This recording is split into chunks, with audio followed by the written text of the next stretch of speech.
अस्सलामुअलैकुम दोस्तों, कैसे हैं आप सभी लोग। मेरा नाम फैज़ान तनवीर है। वेलकम करता हूं एक और शानदार वीडियो के अंदर। जिस वीडियो के अंदर हम लोग जिस सीरीज़ में हम लोगों ने बात करना स्टार्ट की थी अपने उर्दू के एग्ज़ाम को अटेम्प्ट करने से और उसको प्रेजेंट करने के हवाले से, तो उसकी वीडियो की एक और एपिसोड समझ सकते हैं, एक और क्लास समझ सकते हैं, वो लेकर आ गया हूँ। जिसके अंदर मैंने आप लोगों को बताना है कि आप लोगों ने क्वेश्चन नंबर 3 अपने उर्दू का इक़्तिबास की तशरीह को कैसे लिखना है। अगर आप लोग 9th के स्टूडेंट हैं, 10th के हैं, फर्स्ट ईयर के हैं, सेकेंड ईयर के हैं, आप लोगों का ये क्वेश्चन जो है वो आपके पेपर में लाजमी आता होता है। ठीक है, तो मैं आपको 9th 10th first year second year चारों क्लासेस के हवाले से गाइड करूंगा कि आप लोगों ने इस क्वेश्चन को अटेम्प्ट कैसे करना है और उस क्वेश्चन को प्रेजेंट भी कैसे करना है। ठीक है, प्रेजेंट करने के लिए मैंने आप लोगों के लिए चीज़ें लिख दी हैं। ठीक है, जैसा कि मैं आपको दिखा भी देता हूँ, थोड़ा सा इंट्रो कर देते हैं। ठीक है, ये सब कुछ मैं आपको बताऊंगा कि आपने कैसे कैसे और मतलब किस तरह आप लोग लिख सकते हो। लेकिन उससे पहले मैं आपको क्लास नंबर जो इससे पहले वाली थी उसका रिव्यू करवा देता हूँ, जिसके अंदर हम लोगों ने बात की थी हिस्से नज़म की।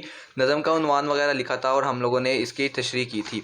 ठीक है, उसके बाद हम लोगों ने हिस्से गज़ल के बारे में बात की थी। ठीक है, और उसको हम लोगों ने आपको बताया था कि कैसे आपने कितनी लेंथ होनी चाहिए आपकी और आप उसको कैसे अटैम्प्ट कर सकते हो। ठीक है, अगर आप लोगों ने वो वीडियो नहीं देखी तो ये वीडियो आप लोग इस वीडियो के बाद लाजमी से देखिएगा, क्योंकि ये पूरी एक सीरीज़ चल रही है जिसके अंदर आपको हर क्वेश्चन को अटैम्प्ट करने का तरीका मिलने वाला है।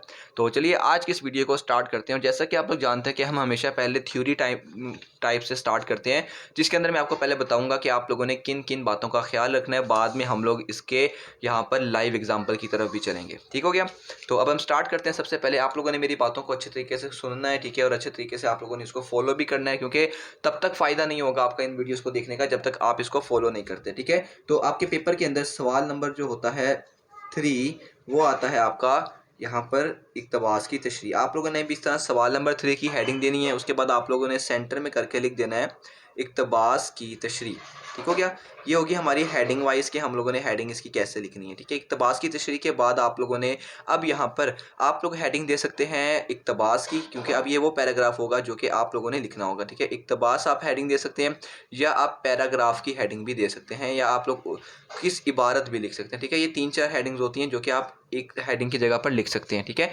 इनमें से कुछ भी आप लिख दीजिएगा। ठीक है, उसके बाद आप लोगों ने जो आपको जो वाला आप करने लगे हैं इक़्तिबास, आपने उसको स्टार्टिंग के कुछ वर्ड लिख देने हैं आप लोगों ने यहाँ पर। ठीक है, बीच में फिर आप लोगों ने डॉटेड लाइन लगा देनी है और एंडिंग के उस इक़्तिबास के कुछ वर्ड लिख देने हैं। ठीक है, ताकि आपको बस ये एग्जामिनर को समझ आ जाए कि आप लोग कौन से वाला इक़्तिबास कर रहे हो। ठीक हो गया, उसके बाद आप लोगों ने हेडिंग देनी है हवाले मतन की। ठीक है, हवाले मतन। ठीक है, मतन बेसिकली पैराग्राफ को बोला जाता है। हवाले मतन के अंदर आप लोगों ने यहाँ पर सबक का उन्वान देना है। ठीक है, सबक का जो भी उन्वान होगा, ठीक है, यहाँ पर आप लोगों ने सबक का नाम नहीं लिखना। ठीक है, सबक का उन्वान लिखना है। ठीक है, जो भी आपका उन्वान होगा वो आप यहाँ पर लिख दोगे। उसके बाद आप लोग यहाँ पर हेडिंग दोगे मुसन्निफ़ का नाम। ठीक है, मुसन्निफ़ का नाम। ठीक है, नाम आपने मुसन्निफ़ का नाम लिख दिया। उसके बाद आप लोगों ने हेडिंग देनी है यहाँ पर माखिज़ की।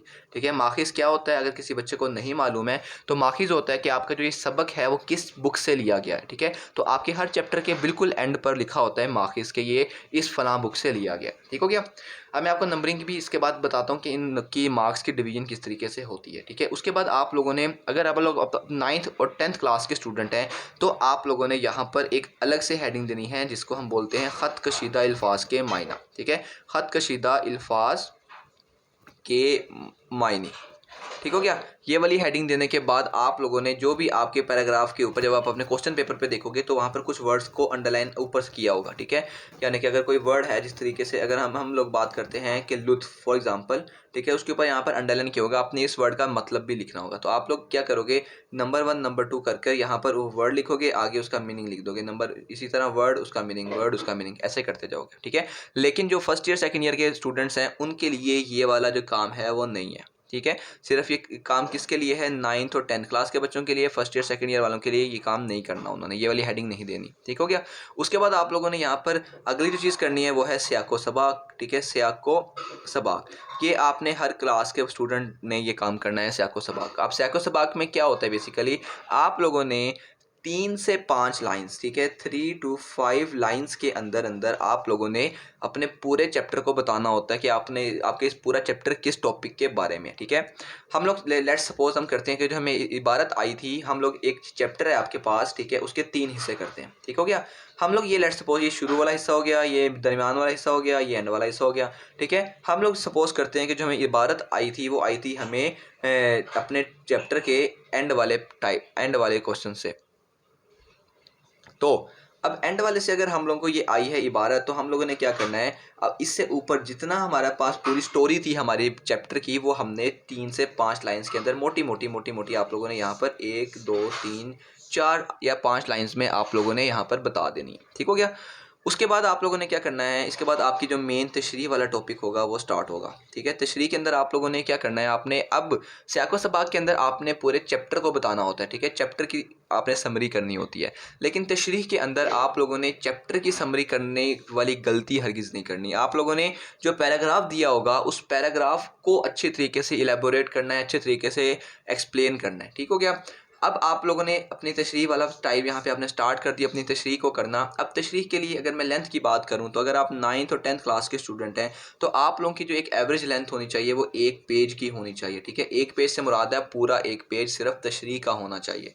और अगर आप लोग 11th और 12th क्लास तक के स्टूडेंट हैं, तो आप लोगों के लिए कम से कम भी 1.5 पेज जो है वो पूरे, यानी कि एक पूरा सफ़ा और एक उसके बाद अगले वाला सफ़ा आपका तशरीह का खाली होना चाहिए। ठीक हो गया। इसमें हम सियाको सबाक को एंटर नहीं कर रहे हैं। अब आप लोग पूछोगे कि भैया कैसे 4 से 5 लाइंस का पैराग्राफ आता है, तो हम उसको कैसे 1.5 से 2 पेज तक लेकर जा सकते हैं। तो उसका एक सबसे जो आसान फार्मूला जो मुझे लगता है, जो कि मैं भी फॉलो करता होता था, वो है कि आप लोग एक लाइन को पढ़ो। ठीक है, एक लाइन को पढ़ने के बाद आप लोगों ने उस लाइन को खींच कर एक लाइन को आपने कम से कम 2 लाइंस बनानी है। ठीक है, 2 मिनिमम बता रहा हूँ, 2 या 3 लाइंस आप लोगों ने एक लाइन को बनाना है। ठीक है, अगर आप एक लाइन को 3 लाइंस में कन्वर्ट कर पाते हो, यानी कि अगर आपको एक चीज़ लिखी हुई है, आप उसको रिपीट करके मतलब थोड़ा बहुत वर्ड्स चेंज कर आप लोग उसको खींच कर अगर 3 लाइनों पर ले जाते हो, तो इस तरह आप लोगों का जो पैराग्राफ होगा थोड़ा बढ़ना स्टार्ट हो जाएगा और आपकी जो लेंथ है वो अपने आप ही बढ़ना शुरू हो जाएगी। और फिर आपको टेंशन नहीं होगी कि हम छोटे से पैराग्राफ को इतने बड़ा तशरीह उसकी कैसे कर सकते हैं। और कोशिश करनी है कि आप लोगों ने जनरल रहकर बातें करनी है। ठीक है, एक टॉपिक स्पेसिफिक नहीं हो जाना है। ठीक है, आपने एक बड़े व्यू पॉइंट से आप लोगों ने बात करनी है अपनी तशरीह के अंदर। ठीक हो गया। तो ये कुछ ऐसी चीज़ें हैं जो कि आप लोगों ने जिनका ख्याल रखना है। ठीक हो गया। आप हम इसकी काउंटिंग की बात कर लेते हैं। ठीक है, तो आप लोग अगर 9th और 10th क्लास के स्टूडेंट हैं, ठीक है, तो 9th और 10th क्लास के अंदर आप लोगों के पास 2 पैराग्राफ आते हैं। ठीक है, 2 पैरा आते हैं, आप लोगों ने दोनों के दोनों अटैम्प्ट करने होते हैं। लेकिन अगर आप 11th और 12th क्लास के स्टूडेंट हैं, ठीक है, 11th और 12th क्लास के स्टूडेंट हैं, तो आप लोगों के पास 2 पैराग्राफ आते हैं, आपने एक पैराग्राफ को अटैम्प्ट करना होता है। ठीक हो गया। यानी कि 11th और 12th क्लास के अंदर आपके पास चॉइस होती है, लेकिन 9th 10th के अंदर आपके पास चॉइस नहीं होती, आपने दोनों पैराग्राफ्स को अटैम्प्ट करना होता है। अब हम बात मार्क्स की करें, तो आपके ये दोनों पैराग्राफ जो हैं वो 5 मार्क्स के होते हैं। ठीक है, तो टोटल 10 मार्क्स हो गए। जो हमारा फर्स्ट ईयर सेकंड ईयर होता है, इसके अंदर आप लोगों के जो टोटल मार्क्स होते हैं वो होते हैं हमारे पास एक पैराग्राफ के 15 मार्क्स होते हैं। ठीक है, 15 मार्क्स होते हैं एक पैराग्राफ के। ठीक है, अब ये मार्क्स की डिवीजन कैसे होती है, अगर मैं इसको यहाँ पर बताऊँ, तो आपका 1 नंबर जो होगा वो होगा आपके पास, हम लोग इस तरह कहते हैं कि 1 नंबर, आप जो सबक का उन्वान लिख रहे हो आपको इसका 1 नंबर मिलेगा। इसके बाद आप जब मुसन्निफ़ का नाम लिख रहे हो आपको इसका 1 नंबर मिलेगा। ठीक हो गया। 2 नंबर यहाँ पर हो गए, मार्क्स के कोई नंबर नहीं होते, लेकिन हम एक कलेक्टिवली कहते हैं कि इनके 2 मार्क्स हो गए। ठीक हो गया। उसके बाद आपको 3 नंबर मिलेंगे आपके सियाको सबाक के। ठीक है, जैसे कि मैंने आपको बात की कि फर्स्ट ईयर सेकंड ईयर के अंदर आपने ख़त कशीदा नहीं लिखना है, तो इसके आपको नंबर भी नहीं मिलेंगे। सियाको सबाक के आपको 3 नंबर मिलने वाले हैं। ठीक है, उसके बाद 10 नंबर मिलेंगे आपको यहाँ पर तशरीह के। तो टोटल जो मार्क्स हो गए 10 + 3 + 1 + 1, ये 15 मार्क्स में हो गए आपके एक पैराग्राफ के 11th और 12th क्लास के अंदर। ठीक है, 9 10 के अंदर 5 मार्क्स के हैं, तो वो आप लोग कर सकते हैं किस तरीके से उसकी डिवीजन होगी। ठीक है, तो ये सारा हमारा जो थ्योरी वाला पार्ट था, जो कि आप लोगों ने पेपर को अटैम्प्ट कैसे करना है, वो मैंने आपको सारा बता दिया। आपको जिस पॉइंट की समझ नहीं आई है, आप वीडियो को थोड़ा पीछे से आप देख लें, आपको दोबारा समझ आ जाएगी। और अगर आपको लगता है कि मैंने कोई ऐसा पॉइंट जो है वो मिस कर दिया, तो आप लोग मुझे कमेंट सेक्शन में बता सकते हैं। ठीक है, ताकि बाकी बच्चों का उससे फ़ायदा हो सके। ठीक हो गया। तो अब हम अपने लाइव एग्जांपल की तरफ बढ़ते हैं। ठीक है, कि हम लोगों ने असल में पेपर को अटैम्प्ट कैसे करना है। हमने ये तो देख लिया कि हम लोग कैसे उसको अटैम्प्ट करते हैं, अब देखते हैं उसको हमने पेपर में कैसे लिख कर आना है। ठीक है, तो अब सबसे पहले जैसे कि मैंने आपको बताया कि आपने सवाल नंबर 3 की हेडिंग दी, उसके बाद आप लोगों ने इक़्तिबास की तशरीह की हेडिंग दे देनी है। ठीक हो गया। आप लोगों ने इसको कैसे देना है, आप लोग इसको गौर से देख सकते हैं, बेशक इसका स्क्रीनशॉट लेकर इसको आप कॉपी भी कर सकते हैं। ठीक है, नो प्रॉब्लम है। उसके बाद आप लोगों ने यहाँ पर ये लाइंस वगैरह लगा देनी है। उसके बाद आपने इक़्तिबास की हेडिंग दी, उसके बाद आपके पास जो भी टॉपिक आया था, जो भी पैराग्राफ आया था, आपने उसके शुरू के 2-3 वर्ड्स लिखे, दरमियान में डॉट लगा दिए और एंड के 2-3 वर्ड्स लिख दिए। उसके बाद आप लोगों ने हवाले मतन की हेडिंग देनी है, सबक का उन्वान देना है, उसमें जो भी सबक का उन्वान होगा, फिर मुसन्निफ़ का नाम, उसमें अगेन जो मुसन्निफ़ का नाम होगा, उसके बाद माखिज़ आप लोगों ने दे देना है। उसके बाद सियाक़ो सबाक़ करना है, ठीक है। सियाक़ो सबाक़ आप लोग यहाँ पर अगर हम लाइन्स काउंट करें तो 1 2 3 4 5 6 7 8 9 लाइन्स का मैंने यहाँ पर सियाक़ो सबाक़ किए, क्योंकि ये वाले जो मैंने पेपर अटैम्प्ट किया है ये मैंने किया है 11th और 12th क्लास के लिए, तो उनके लिए इतनी तो कम से कम आपके सियाक़ो सबाक़ होना चाहिए, ठीक हो गया। अगर आप 9th 10th के स्टूडेंट हैं तो आपका यहाँ से लेकर यहाँ तक भी चलेगा, ठीक है। 4 से 5 लाइंस भी आपके यहाँ पर चलेंगी सियाक़ो सबाक़ के अंदर। अब इस सियाक़ो सबाक़ के अंदर मैंने इतने से पैराग्राफ के अंदर तकरीबन पूरा जो टॉपिक था, पूरा जो चैप्टर था, उसको मैंने मोटा मोटा बता दिया है कि क्या क्या मेन इवेंट्स हुए थे, ठीक है। अब हम बढ़ते हैं अपने मेन पैराग्राफ मेन सेक्शन की तरफ, जो कि है हमारे पास तशरीह का, ठीक है। सबसे पहले मैं आपको तशरीह की लेंथ दिखा देता हूँ। अगर आप लोग 9th 10th के स्टूडेंट हैं तो आपने तशरीह यहाँ से स्टार्ट की, यानी कि पेज के स्टार्ट से स्टार्ट की है, और आपकी जो तशरीह है वो यहाँ तक एंड तक यहाँ पर आ जाके ख़त्म हो जानी चाहिए, ठीक है। इतनी लेंथ काफ़ी होती है। लेकिन अगर आप लोग फर्स्ट ईयर सेकेंड ईयर के स्टूडेंट हैं तो आपका ये वाला जो पेज होगा, ये वाला पूरा पेज इसमें आएगा। उसके बाद आपका यहाँ से 1.5 पेज तकरीबन आपका आएगा यहाँ पर एक्स्ट्रा, ठीक हो गया।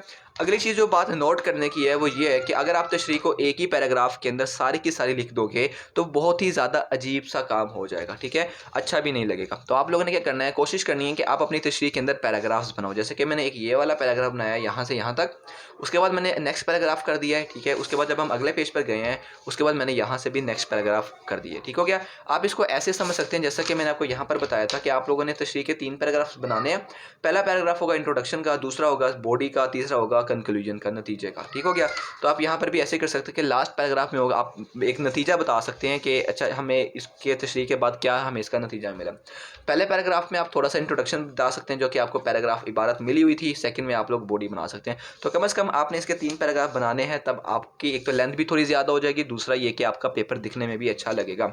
अब एक गलती जो बच्चे यहाँ पर करते हैं, कुछ बच्चे, जो कि मैं भी पहले ये 9-10 में गलती कर चुका हूँ, कि मैं तशरीह के अंदर भी इशार लिख रहा होता था, ठीक है। जिस तरह हवाला जाती इशार जो हम लोगों ने तशरीह में दिए थे वो आप लोगों ने तशरीह में यहाँ वाली पे नहीं करने। इक़्तिबास की तशरीह में कोई इजाफी शेर नहीं लिखना। कोई कोटेशन अगर है, कोई कॉल है तो वो आप लोग लिख सकते हैं, लेकिन हवाला जाती इशार आप लोगों ने इजाफी इशार नहीं लिखने इस तशरीह के अंदर, ठीक हो गया। तो ये सारी बातें हो गई हमारे पास। इक़्तिबास की जो तशरीह होती है उसको हम लोगों ने कैसे पेपर के अंदर अटैम्प्ट कैसे करना है और पेपर के अंदर किन किन बातों का ख्याल रखना है। तो आज की इस वीडियो के लिए इतना ही। अगर आप लोगों को वीडियो पसंद आई हो, इस वीडियो से कुछ नॉलेज मिली हो, तो आप लोग इस वीडियो को अप्रिशिएट कर सकते हैं, इस वीडियो को शेयर कर सकते हैं और इस वीडियो को लाइक कर सकते हैं। अपने बहुत सा ख्याल रखें। अगर वीडियोस पसंद आती हैं और आप लोगों को और वीडियोस चाहिए अपनी क्लासेस के बारे में, तो आप लोग मुझे कमेंट सेक्शन में बताइएगा। साथ चैनल को सब्सक्राइब कीजिएगा, बेल आइकन को ऑल पर क्लिक कीजिएगा, और आप लोग नीचे व्हाट्सएप का लिंक मौजूद है, आप वहाँ से मुझे अपने कोई भी क्वेश्चंस मुझसे पूछ सकते हैं डायरेक्टली। अपना बहुत सा ख्याल रखें। मिलते हैं अगली वीडियो के अंदर, तब तक के लिए सी या टेक केयर। अल्लाह हाफिज़।